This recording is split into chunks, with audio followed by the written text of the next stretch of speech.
இளைஞரணி செயலாளர் மாண்புமிகு துணை முதலமைச்சர் அவர்களின் வழிகாட்டுதலில் திராவிட முன்னேற்ற கழகத்தின் தகவல் தொழில்நுட்ப அணியின் மண்டல கூட்டங்கள் தமிழகம் எங்கும் இந்த மாதத்தில் நடத்தப்பட்டு இன்று இறுதி கூட்டமாக நெல்லையில் மிக சிறப்பான முறையில் நடந்தது. இதற்கு நமது மாவட்ட கழக செயலாளர் அவர்களும் கழகத்தின் பல்வேறு பொறுப்பாளர்களும் இங்கே வருகை தந்து சிறப்பித்ததுக்கு முதலில் அவர்களுக்கு நான் நன்றியை தெரிவித்துக் கொள்கிறேன்.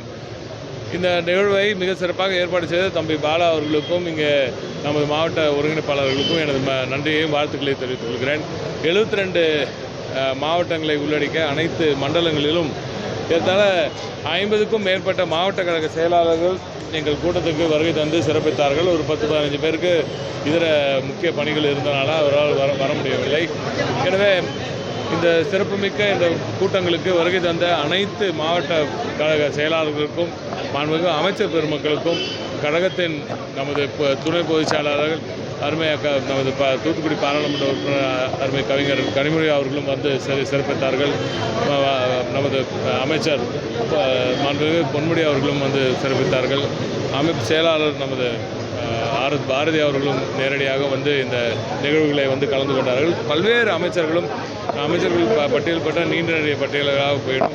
எனவே வருகை தந்த அனைத்து மூத்த முன்னோடிகள் கழகத்தின் அமைச்சர் பெருமக்கள் அனைவருக்கும் எனது நன்றிகளை நான் மீண்டும் தெரிவித்துக் கொள்கிறேன். மாண்புமிகு கழகத் தலைவர்கள் கொடுத்த இந்த உத்தரவின்படி எல்லா கூட்டங்களும் நடத்தியிருக்கிறோம். பல்வேறு கருத்துக்களை பரிமாறி இருக்கிறோம். மிக பிரம்மாண்டமான அடுத்த கட்ட வளர்ச்சியை திராவிட முன்னேற்ற கழகத்தின் தகவல் தொழில்நுட்ப அணி இந்த ஆண்டு 2020ஆம் ஆண்டு இந்த முதல் 3-4 மாதத்துக்குள்ளேயே மிகப்பெரிய பரிமாணத்தை எதிர்நோக்கியுள்ளோம். லட்சக்கணக்கான இளைஞர்களை கழகத்தின் ஐடி விங்கில் கொண்டு வந்து சேர்க்கவிருக்கிறோம். நன்றி. சிஎஸ்ஆர் ஆமாம், அதோட கேரளா கவர்மெண்டோட அந்த சிஎஸ்ஆரோட சேர்ந்து சிஎஸ்ஆர் வந்து ஒன்றிய அரசோட மிகப்பெரிய முக்கியமான ஒரு சயின்டிஃபிக் ரிசர்ச் நடக்கிற ஒரு நிறுவனம். சிஎஸ்ஐஆர் லிஸ்ட்டில் வந்து நிறைய புதிய முயற்சிகள், புதிய ஆராய்ச்சிகள் எல்லாம் நடந்து கொண்டு இருக்கின்றன. எனவே அதை நேற்று கன்னியாகுமரி சென்றபோது இந்த ஒரு 3 hours கேப் இருந்துச்சு. அதனால் அந்த நேரத்தில் டக்குன்னு நம்ம போய் பார்த்தோம். நீண்ட நாட்களாக அங்கே போக வேண்டும் என்ற ஆசை முன்பு ஒரு 10 வருஷத்துக்கு முன்னாடி போயிருக்கேன். இப்போ மீண்டும் போகும்போது மிக பெரிய ஆராய்ச்சிகள்லாம் நடந்துகிட்ருக்கு. அதன் மூலம் தமிழகத்துக்கு புதிய திட்டங்களை கொண்டு வர வேண்டும், புதிய ஆராய்ச்சிகளை இங்கே நடத்த வேண்டும். ஏன்னா தமிழகத்தை R&D கேபிட்டல் ஆஃப் இந்தியா, ஏன் R&D கேபிட்டல் ஆஃப் த வேர்ல்டாகவே மாற்ற வேண்டும் என்று மாண்புமிகு முதலமைச்சர் அவர்கள் முயற்சி செய்து வருகிறார். அந்த நோக்கத்துடன் இப்போ ஒரு சின்ன முயற்சிக்கு அங்கே போனோம். அதில் பார்த்தா ஒரு மிகப்பெரிய ஒரு வளர்ச்சி வர்றதுக்கான வாய்ப்புகள் இருக்கிற மாதிரி இப்போ தெரியுது. அதற்கு சிப்காட் ஒரு இடத்தையும் கொடுக்கறதுக்கான பேச்சுவார்த்தை நடந்துகிட்ருக்கு. வெகு விரைவில் ஒரு நல்ல அறிவிப்பு அதன் மூலம் வரும். ஒரே ஒரு கேள்வி, பரவலான வளர்ச்சி தான் தமிழ்நாட்டோட வளர்ச்சின்னு சொன்னீங்க. திருநெல்வேலி மாவட்டத்தில் அந்த மாதிரியான முன்னெடுப்புகள் நிச்சயமாக இருக்கும்போது உங்களுக்கே தெரியும், திராவிட நாயகன் அவர்கள் பொறுப்பேற்ற நாள் முதல் தமிழகம் எங்கும் வளர்ச்சியை கொண்டு வந்து சேர்த்திருக்கிறார். குறிப்பாக தென் தமிழகத்துக்கு மிகப்பெரிய வளர்ச்சி.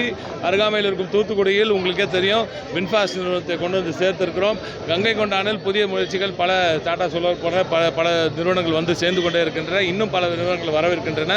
அங்கே இருக்கும் சிப்காட்டும் சரி. அதேமாதிரி குறிப்பாக நாங்குநேரிக்கு ஒரு மிகப்பெரிய விடியலை தர வேண்டும் என்ற முயற்சியில் தொடர்ந்து இருந்து வருகிறோம்.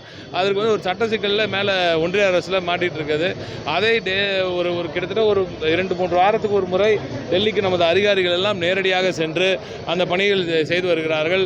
முதலமைச்சர் அவர்கள் அதில் மிகவும் முனைப்பாக இருக்கிறார். நிச்சயமாக நாங்குநேரி உள்ளிட்ட அனைத்து பகுதிகளிலும் திருநெல்வேலிக்கு அடுத்த கட்ட மகத்தான வளர்ச்சியை கொண்டு வருவது திராவிட நாயகன் அவர்கள் ஆட்சி நிச்சயமாக உறுதி செய்யப்படும்.